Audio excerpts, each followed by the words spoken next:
Hello and thanks for joining us on our first show, Fox Sports Lab NFL. For the next 5 weeks, we're going to take a look at the playoffs in the NFL as we get to the Super Bowl in Arizona.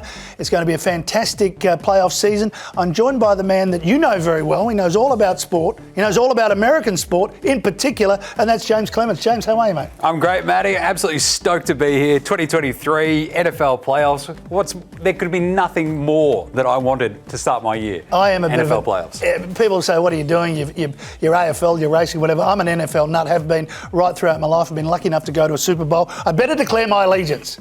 I am a mad Steelers fan. Yes, we missed the playoffs. We got knocked out in the last round. We finished with another winning season, 9-8, but we didn't really deserve to be there after starting 2-6. So the Steelers miss out, but I think we're built for next year. Where's your allegiances lie? So, your team actually won the last week of the season. Yes. Mine did not. As my beloved New England Patriots came up with their pop gun offense. Can we get some new talent? Bloody Patriots. Just fell apart down the stretch. They were horrible. It was, to be honest, this was me just going, thank you for just putting this season out of its misery. The season from hell for the Patriots and Patriots fans. It was weird, though, because I feel like the Steelers and the Patriots would have been much better playoff teams than the team that actually made it in, the Miami Dolphins. Yeah, that's very true, yeah. Here we are. Supercoach Bill Belichick going again? I'd say so. I'd want to see him clean house, though. Some of the other names floating around there, like Matt Patricia, half the Belichick family sitting there as well. Maybe we could move on from some of these not entirely, brain geniuses out there. But weird, scrappy year in general, I think, for the AFC, with a couple of really good teams at the top. Pretty tight at the top, isn't it? I mean, the Chiefs get the number one seed, but the Bengals and the Bills weren't far behind. Exactly, and then sort of under that, you don't quite really have that extra floater like you maybe do in the NFC, where you've got like a team like Dallas that are really dangerous. Like maybe the Chargers, if they were fully healthy. Do you trust Brandon Staley, their coach? Who knows? But it's a great setup. Super wildcard round. I'm absolutely stoked for it because I think with the Chiefs and Eagles sitting out this first week, we really sort of get to judge that next level of contender because I think we understand that the Chiefs and Eagles are going to be really good. The Bills are probably still, Super Bowl favourites, or at least very, very close to it. It's basically Chiefs and the Bills. Yep. Then the Eagles. And you're like, don't forget Philly. Yeah. They're unbeaten for most of this season. So it's a great setup, Matty, and I cannot wait. Yeah, it's going to be a fantastic playoff season. We're going to take a short break. We're going to talk the Philadelphia Eagles with one of their former stars, Freddie Mitchell, when we return. And there's a little bit of kismet around Philadelphia in this year's playoffs. The betting brand for sports fans. That's better. Gamble.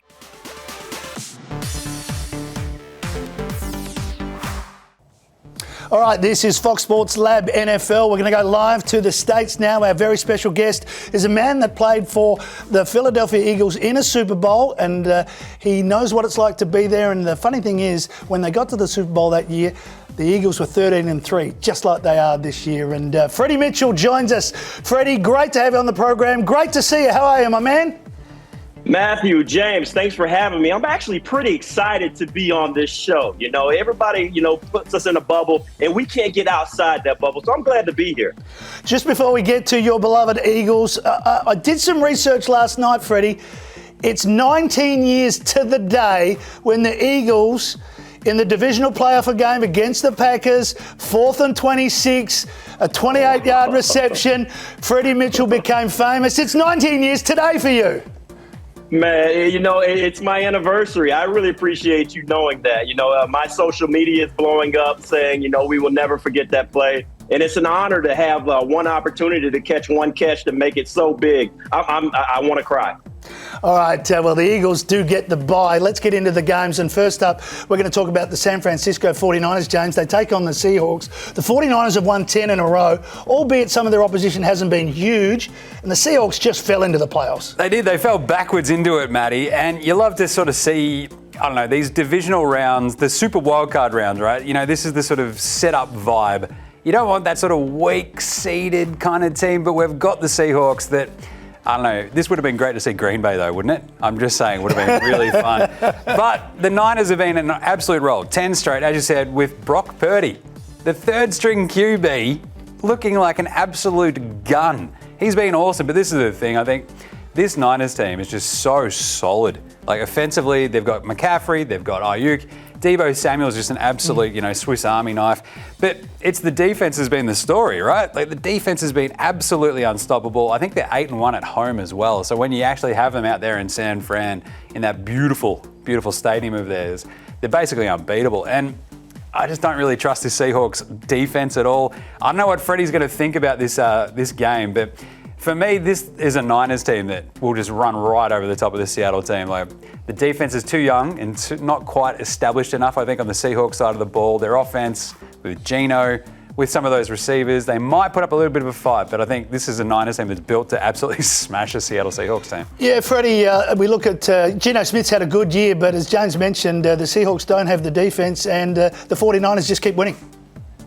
Yeah, defense wins championships, and I think really the San Francisco 49ers are really going to take this. I don't have them stomping them. I have them, we're probably around 27-14, but they will win by a touchdown. I really, really like the defense of San Francisco 49ers, and they have developed John Lynch has put so many weapons that even I could probably come and play quarterback for a little bit.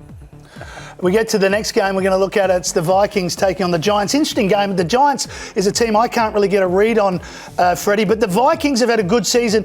What I've liked about the Vikings this year, they've been able to win clutch games. There have been a lot of one-score wins for the Vikings. They find a way to win.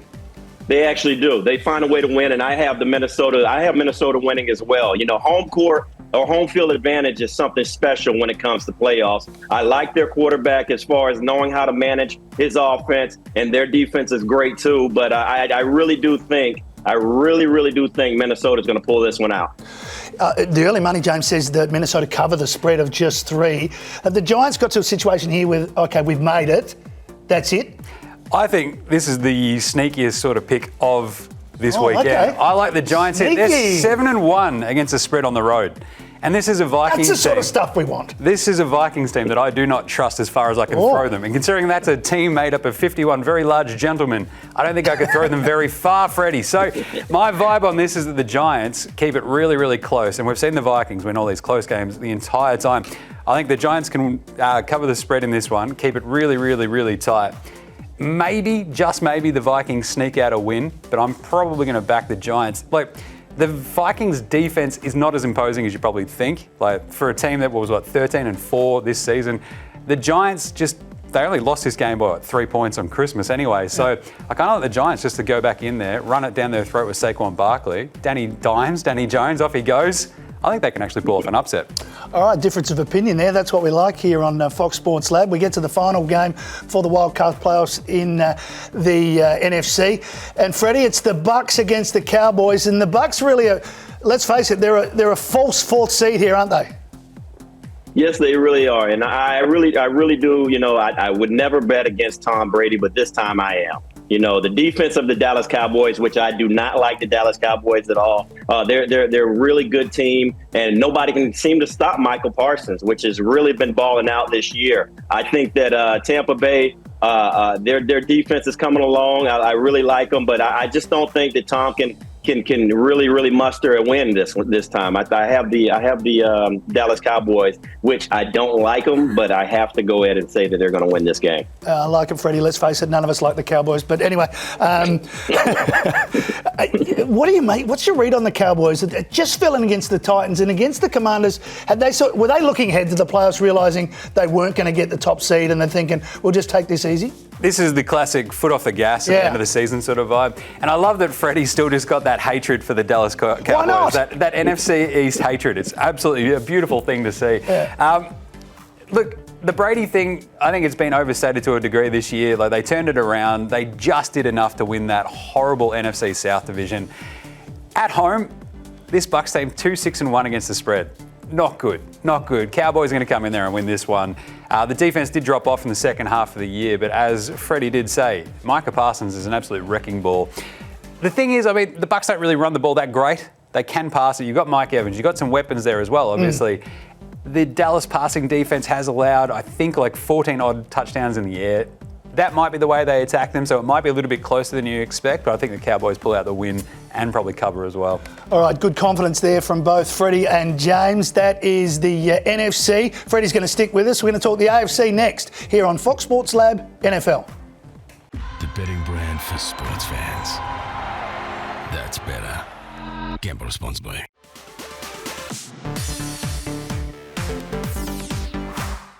Time to look at the AFC matches in the Super Wildcard round here on Fox Sports Lab NFL. We're talking AFC. And Freddie, before we get into those games, there's a lot of talk about the quarterbacks in the AFC. We know we've got Mahomes, we know we've got Burrows for the Bengals, and we know we've got the Bills quarterback in Josh Allen. Who's the best quarterback in the AFC?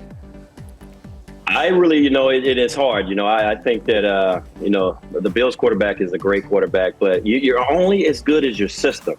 And Andy Reid drafted me first round. I understand his system. I understand the intricacies of what he does, what he's doing to make a quarterback look great. I mean, he made Donovan McNabb look good, So, and if you can do that, you have a good system. So, I mean, it's actually, I really think that Mahomes really owned this system, and he's doing such an amazing job controlling and doing what you see the passes that he's doing. No look passes, like he's throwing the basketball around. It's an absolutely amazing thing that he's doing, and his guns around him. Oh man, it's gonna be lights out. He is an amazing quarterback, but you're only as good as your offensive line, and that offensive line gives him time.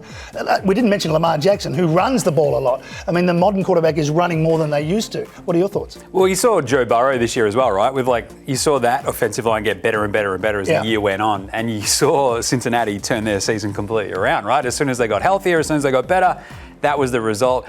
I've got to agree with Freddie with Mahomes still being the best though, because it feels like you can trust him the most in a big spot. Yep. He's been there, he's done it, he's already won the Super Bowl. Until Josh Allen actually gets over that hump, it's pretty hard to sort of go, oh, well, he's definitely number one. And Burrow taking them to the Super Bowl last year was really, really great. I wanted to see maybe a little bit more from him this year, just a little bit more to sort of get into that absolute... Towards the back end we have. Exactly, but I want to see that top echelon, let's knock him down and smash him kind of vibe out of Joe Burrow. But for me, it's still Mahomes too, yeah. Okay, let's get to the games. Let's get to the first one. We're going to take a look at the Jacksonville Jaguars up against the Chargers. Again, James, it's a little bit of a false fourth seed. They've improved. I mean, off the arm of Trevor Lawrence, they've been really good. Coach Peterson's really sort of got him going at his best. But can they take it any further, or is this, all right, we've made it, we can tick the box? This is a fascinating game, It is the most fascinating game. Absolutely fascinating. No one really, if anyone tells you what's going to happen in this game, they're lying to you. As Freddie mentioned, though, right, it's all about offensive schemes and fitting in with your coach. And Doug Peterson, you mentioned that. Yeah. The job that he has done in Jacksonville has been absolutely outstanding this season.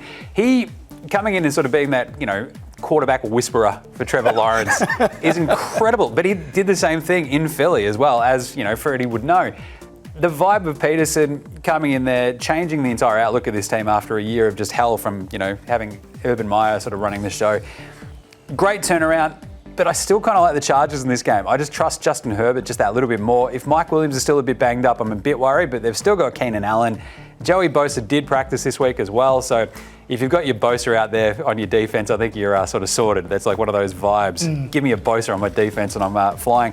But 5 and 4 on the road for Juzzy Herbs, as I love to call him. Juzzy Herbs. Juzzy Herbs. Sounds like something you'd buy in a supermarket. Exactly. It's an ingredient. But I just trust that offense more for the Chargers than I think the Jags. This feels like the year of the come-up for the Jags. Yeah, it does. It feels like it's a building year. To make the playoffs, feel good about it, and get that experience under some of their young dudes, like Travis Etienne, under Lawrence's belt. But I think the Chargers will be a little bit too good. Yeah, they won their last 5 here, the Jags. Eddie, it's the most fascinating game of the round. For me, it is, and it's the closest game of the round as far as the spread is. It's only a 2.5 spread. Somebody better tease some points, better buy some points down or something. But I was, James, actually, I was thinking about that too. I was like, Chargers. Right away, Chargers. But no, Dougie P comes from a great pedigree of now Super Bowl champions. Andy Reid taught, Doug Peterson when he was with the Eagles. And if Doug P can make Carson Wentz, he was MVP before he got hurt. And now he's coming in and doing this. I really do think with the home field advantage, Dougie P is going to have that team ready to play and understand playoff football. And I'm going with the Jacksonville Jaguars. Okay, let's just be clear, though. You are still in Philly, aren't you? Yes, I am. All right. Once a Phillies man, always a Phillies man. Let's get to the next game. It's the Bills taking on the Dolphins. The Dolphins fell in. The Bills have been great. We know they had that game against the Bengals. They may have got the top seed, but that's in the past now. But the Bills win this game, surely.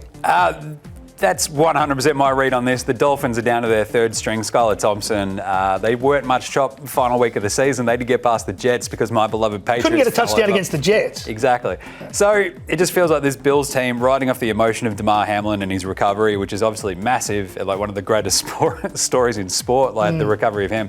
The Bills can basically look at this, go, right, this Dolphins defense hasn't been great all season. It's had some moments, but hasn't been great. And when you've got weapons like Tyreek Hill and Jalen Waddle, but you're using your third string QB, you haven't got the quarterback to go with them. It just makes it really tough to keep up with this explosive Bills offense that can kind of do whatever they want a lot of the time behind Allen, Stephon Diggs and co. Occasionally, Freddie, the Bills get a little bit sloppy, but they've got the talent, and now they've got this emotional wave that they can ride towards a Super Bowl, maybe. Well, you know what? You were saying 49ers have a third string quarterback as well. Yeah. So, you never know, but I definitely know that Miami's not going to beat the Buffalo Bills. The NFL loves tragedy stories. They love to build this up. We're doing this for our player that just got injured. I really do think that the Bills will go a long way, and there's just no chance. And on top of that, it's home field advantage, and let's face it, the Miami Dolphins are, they're sipping pina coladas in Miami South Beach. Weather's great, but when they hit that cold, it's a whole different story. Exactly right. Beautifully summed up, Freddie. And our final game to look at is the Bengals taking on the Ravens. We just saw them play last week. The Bengals were 4-4. All of a sudden, they really got going towards the end of the season. They've been playing well under Joe Burrows. It's the opposite for the Ravens. No Lamar Jackson, no Baltimore Ravens. It's as simple as that. Statistically, he's worth 10 points a game. They can't score without him. They literally can't score without him, can they, man? It's pretty tough. Like, Cincinnati are riding, I think it's an 8-game win streak at this point. They're just absolutely rolling. They look great. Even with some of those weird sort of injuries that pop up for their receivers here and there, there's way too much in terms of like offensive weaponry for the Bengals. For the Ravens to even have a hope, I think, of keeping up. They play well defensively.